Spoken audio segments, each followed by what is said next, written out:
नमस्ते मैत्रिणींनो, ज्योत्स्ना रेसिपीमध्ये आपले खूप खूप मनापासून स्वागत आहे। आज आपण शिळ्या पोळीचा नाश्ता कसा बनवायचा ते बघणार आहोत आणि खूप चटपटीत आणि स्वादिष्ट असा आणि मुलांना आवडेल असा नाश्ता बनवायचा आहे आणि मुलं खूप आवडीने खातात। यात आपण त्यांच्या आवडीचेच पदार्थ वापरणार आहोत।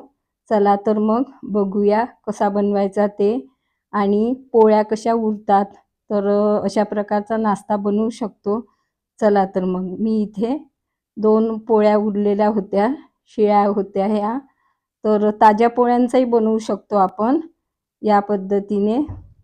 आणि आता आपल्याला ना या पोळ्यांना थोडं तेल लावून घ्यायचं, एका साईडनीच लावलेलं आहे मी या पद्धतीने, म्हणजे काय होतात की या ना छान नरम राहतात या पद्धतीने आणि मोकळ्या होतात आपले नूडल्स।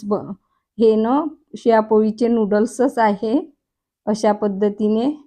बघा मग मी असं गोल गुंडाळून घेतलं आणि असे कैचीने काप करून घ्यायचे, म्हणजे काय होतं की हे नूडल्ससारखा यांना वेगवेगळे सुटे होतात।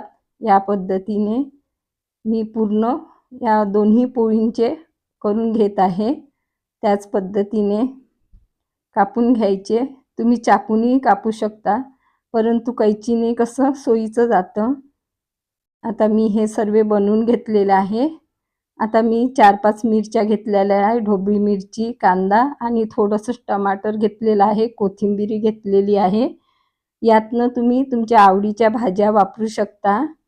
मी शिमला मिरचला कापून घेतलेला आहे, गाजर, पत्तागोबी वापरू शकतो। कढईत मी तेल गरम करून घेतलेलं आहे, त्यातनं 1 चम्मच छोट्या चमच्याने जिरं घातलेलं आहे। आता ही मी मोठ्याच मिरच्या कापलेल्या आहे, कारण की मुलं कसे काढून घेतात। आणि कांदा टाकायचा आणि हे ना परतून घ्यायचं आहे। ढोबळी मिरची पण घालून घ्यायची आणि हे खूप शिजवायचं नाही आहे। यात तुम्ही गाजर, तुमच्या आवडीच्या भाज्या तुम्ही टाकू शकतात यात। तर आता हे आपल्याला थोडं शिजवून घ्यायचं आहे आणि परतवत राहायचं। मी ना छोटा टमाटर होता तो कापून घेतलेला आहे। टमाटर टाकला आवडत असेल तर टाका, नाही टाकला तरी चालतं। या पद्धतीने शिजवून घ्यायचं आहे। खूप छान हे नूडल्स तयार होतात आणि मुलांना ते इतके आवडतात। आता मी ने इथे रेड चिली सॉस घेतलेला आहे, हा 1.5 चम्मच घेतलेला आहे, तो घालून घ्यायचा। सॉस मुलांना आवडतात। आता इथे मी ग्रीन चिली घेतलेला आहे, 1.5 चम्मच घेत आहे मी, आणि तोही घालून घ्यायचा आहे मिश्रणामध्ये। आणि आता मी इथे शेजवान चटणी घेतलेली आहे,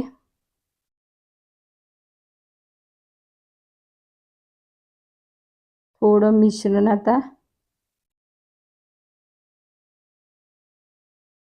ढवळून घ्यायचं आहे। मग आपल्याला मी 2 सॉस टाकलेले आहे आणि हे मिश्रण थोडंसं ढवळून घ्यायचं आहे।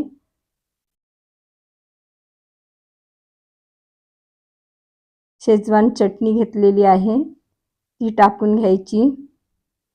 यातले सॉसेस तुम्हाला जे आवडत नसेल तर तुम्ही कमी करू शकता, परंतु हे टाकले की नाही खूप छान तयार होतं मिश्रण। आणि आता मी थोडं मीठ घातलेलं आहे। लक्षात ठेवायचं की आपल्या या सॉसमध्ये कसे थोडं मिठाचं प्रमाण असते, तर भाजीला बॅलन्स करण्यासाठी मी मीठ टाकलेलं आहे। आता हे मिश्रण छान शिजवून घ्यायचं आहे आणि थोडं पाणी टाकायचं आहे आणि मग शिजवून घ्यायचं आहे।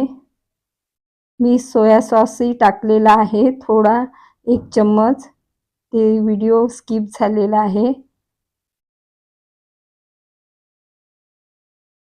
आता हा मी टोमॅटो सॉस घेतलेला आहे, तो टाकून घ्यायचा, अंदाजे 1.5 चम्मच वगैरे तुमच्या आवडीनुसार टाकायचा आणि मग हे छान ढवळून घ्यायचं आहे।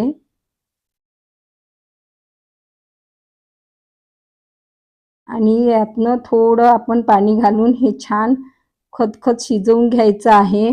उकळी आली पाहिजे, त्यानंतरच आपल्याला हे पोळीचे नूडल्स आता यात टाकून घ्यायचे आहे। या पद्धतीने बनवाल ना, मुलं खूप आवडीने खातात। आणि हे छान मिश्रण ढवळून घ्यायचं आहे। बघा अशा पद्धतीने आता आपल्याला हे 2-3 मिनिटं शिजवून घ्यायचं आहे। बघा छान नूडल्स तयार झालेले आहे। असे आता सुटे करून घ्यायचे थोडे, म्हणजे ना हे छान मोकळे म्हणजे होतात। आणि थोडं पाणी असलं तर हे बिलकुल खूप छान लागतात खायला, असे चविष्ट। आता आपले नूडल्स तयार झालेले आहे। सर्व करण्याच्या प्रोसेसकडे वळूया। बघा असे गरमागरम पोळींचे नूडल्स मुलांना खूप आवडतात आणि कसं हेल्दी पण आहे आता हे, आणि खायला इतके चविष्ट लागतात ना, मुलं खूप आवडीने खातात। कशी वाटली तुम्हाला माझी पद्धत? नक्की ट्राय करा आणि कमेंट्स करून कळवा। पुन्हा भेटू नवीन व्हिडिओसोबत। तोपर्यंत मस्त राहा, खुश राहा, आनंदी राहा, हेल्दी राहा आणि नवीन नवीन पदार्थ बनवून खात राहा। धन्यवाद।